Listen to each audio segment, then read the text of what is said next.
ମୁଁ ସମସ୍ତଙ୍କୁ ଆମ ଚ୍ୟାନେଲ୍ କ୍ୱିକ୍ ଲର୍ଣ୍ଣକୁ ସ୍ୱାଗତ ଜଣାଉଛି।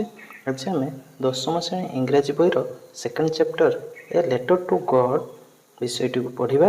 ତେବେ ଚାଲ ପିଲାମାନେ ଆମେ ଆରମ୍ଭ କରିବା। ଏ ଲେଟର୍ ଟୁ ଗଡ୍, ଈଶ୍ୱରଙ୍କ ପାଖକୁ ଗୋଟିଏ ଚିଠି। Have you ever written a letter to God? ତୁମେ କେବେ ଈଶ୍ୱରଙ୍କ ପାଖକୁ ଚିଠି ଲେଖିଛ କି? Did you ever come across someone writing a letter to god?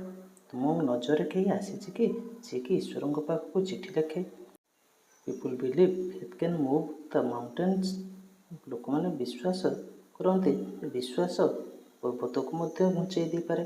But what should we put our faith in? କିନ୍ତୁ ଆମର ବିଶ୍ୱାସ କେଉଁଥିରେ ରହିବା ଉଚିତ? This is the question this story delicately ପୋଜେସ୍।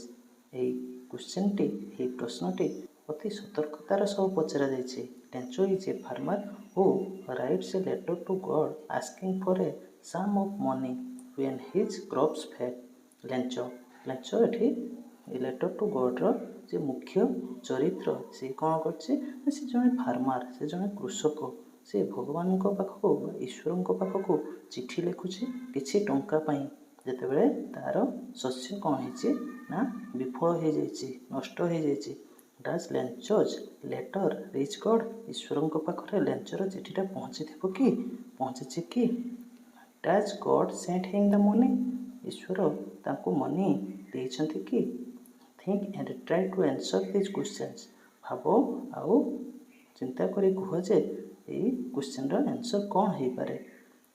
Before you begin to read the story, try to imagine how it would develop and what conclusion it might arrive at. ତୁମେ ଏହି ଷ୍ଟୋରିଟା ପଢ଼ିବା ପୂର୍ବରୁ ଥରେ ଇମାଜିନ୍ କର, ଥରେ ଚିନ୍ତା କରି ଦେଖ ଯେ କିପରି ଏହି ଗଳ୍ପଟା ଆଗକୁ ବିକାଶ ଲାଭ କରିଛି ଆଉ କେମିତି କନକ୍ଲୁଜନରେ, କେମିତି ପରିଶେଷ ବା ସମାପ୍ତିରେ ପହଞ୍ଚିଛି, ସେଟା ତୁମେ ଚିନ୍ତା କରି କୁହ। ଏହି ଷ୍ଟୋରିଟା ପଢ଼ିବା ପୂର୍ବରୁ ଆମେ ଅଥରଙ୍କ ସମ୍ପର୍କରେ ଟିକେ ଜାଣିବା। ଏଠି ଅଥର ବା ଲେଖକ କିଏ?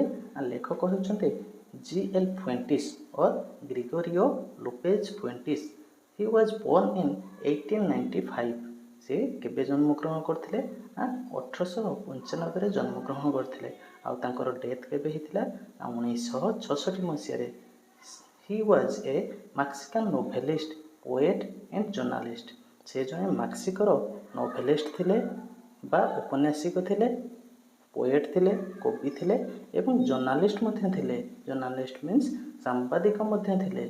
ଫୁଏଣ୍ଟିସ୍ started writing at the age of 15। Fuentes ବା G.L. ଫୁଏଣ୍ଟିସ୍ କେବେ ଲେଖା ଆରମ୍ଭ କରିଥିଲେ? 15 ବର୍ଷ ବୟସରେ ସେ ଲେଖା ଆରମ୍ଭ କରିଥିଲେ।